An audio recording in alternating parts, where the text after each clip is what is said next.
Gamescom 2025 определенно разорвала все ожидания. Анонсы сыпались один за другим, от Souls-лайков и Лего до долгожданного Hollow Knight Silksong. Рассказывать обо всем подряд не буду, сегодня только то, что реально зацепило лично меня. Поэтому, если я не помянул какую-то интересную тебе игру, то обязательно скажи мне об этом в комментариях, а также упомни, с кем и сколько раз ты совокуплялся из моей семьи. А теперь погнали смотреть, что же показали интересного. Знаете, жанр Souls-like это как Педро Паскаль. Всех уже подзадолбал, но он везде. И, конечно же, эта выставка не обошлась без его представителей. Не буду перечислять всех, расскажу лишь о самой интересной игре, на мой взгляд.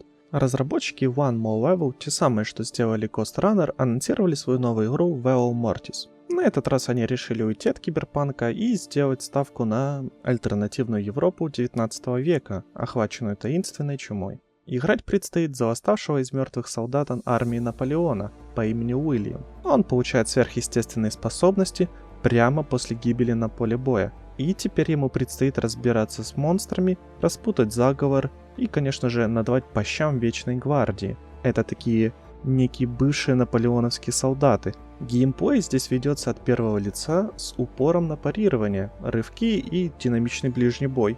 В арсенале у нас будет холодное оружие, огнестрел, магия, и все это можно будет настраивать и комбинировать под свой стиль. One More Level признаются, что сделать по-настоящему кайфовый ближний бой от первого лица – задача не из легких. Но опыт с Ghost Runner помог им нащупать новые решения. И, судя по первым кадрам, выглядит все это очень бодро. Релиз в 2026 году. Ждать долго, но что-то мне подсказывает, оно того будет стоить. Не передать словами, насколько я люблю Лего игры. Играя с братом в детстве, ты в них чувствовал себя по-настоящему счастливым. Поэтому каждый раз, когда анонсируют новую Лего игру, я с огромным предвкушением ее жду. И этот раз не стал исключением. Пока Rocksteady заняты не пойми бог чем, студия TT Games решила порадовать фанатов DC. Культовый Лего Бэтмен возвращается спустя почти 11 лет перерыва.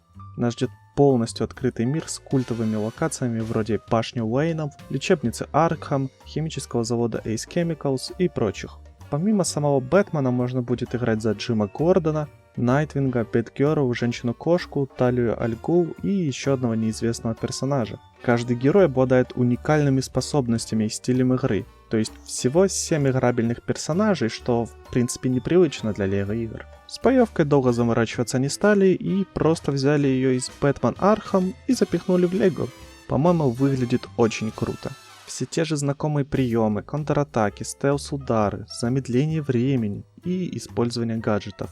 Впервые в Лего играх можно будет кастомизировать базу, выставлять трофеи, коллекционные предметы, ставить костюмы на стенды. Это превращает Бэт-пещеру в своего рода симулятор жизни Темного Рыцаря. Также дадут выбор сложности, от легкой до очень сложной.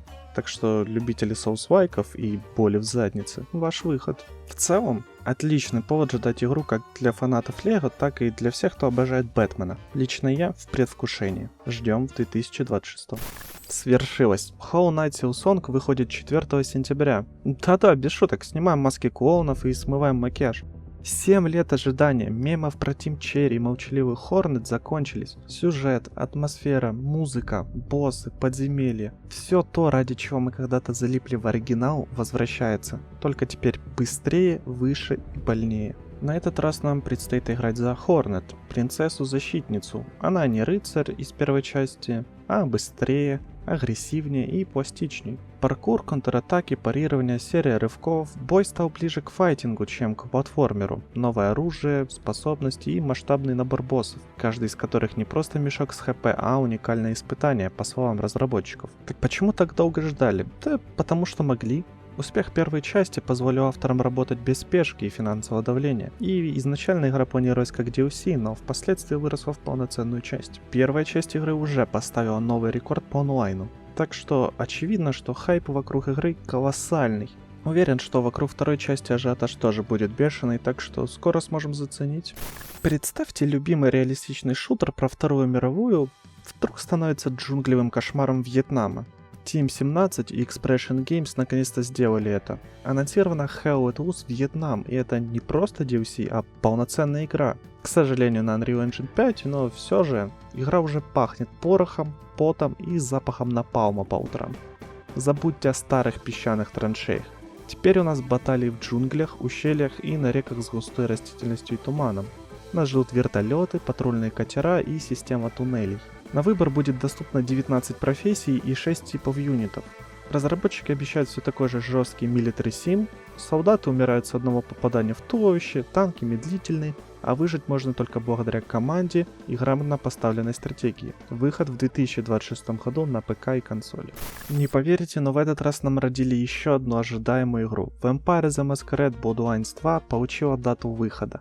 После 20 лет ожидания, кучи переносов и вечных слухов, Paradox и The Chinese Room наконец-то договорились.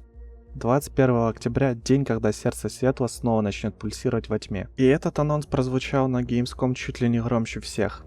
Если вы давно знакомы с играми от Paradox, вы наверняка уже почувствовали, что здесь что-то не так, да? И вы абсолютно правы. Жадность этой компании иногда даже EA переплюнуть не могут. К сожалению, Bloodlines 2 не стало исключением. Два клана, маги крови и ассасины, доступны только за предзаказ премиум издания, то есть буквально ключевые стили игры вырезали из обычной версии и продают отдельно. В игре, где весь смысл в выборе клана, они ставят этот выбор за платную стену. Это как продать класс в ролевой игре. Reddit и Twitter уже кипят, люди требуют или включить эти кланы в стандартные издания, или хотя бы дать способ открыть их внутри игры. Paradox пока отмалчивается. А ведь сам проект наконец-то начал выглядеть живым. Паркур, боевка, диалоги. Все в духе оригинала. Но если все пойдет в том же духе, Bloodlines 2 снова окажется в тени. Только теперь не из-за багов, а из-за алчности. В любом случае следим за ситуацией и надеемся, что Paradox одумается. Вот такой у нас получился Gamescom 2025. Одни проекты возвращают веру в индустрию, другие сосут деньги. Но в любом случае этот Gamescom точно не прошел мимо. Если пропустил чей-то любимый проект, обязательно напиши мне об этом. Ну и лайк, подписка, если не жалко. Если жалко, все равно поставь. Осень 2026 уже выглядит как игровая бомба замедленного действия. Осталось ждать. До скорого.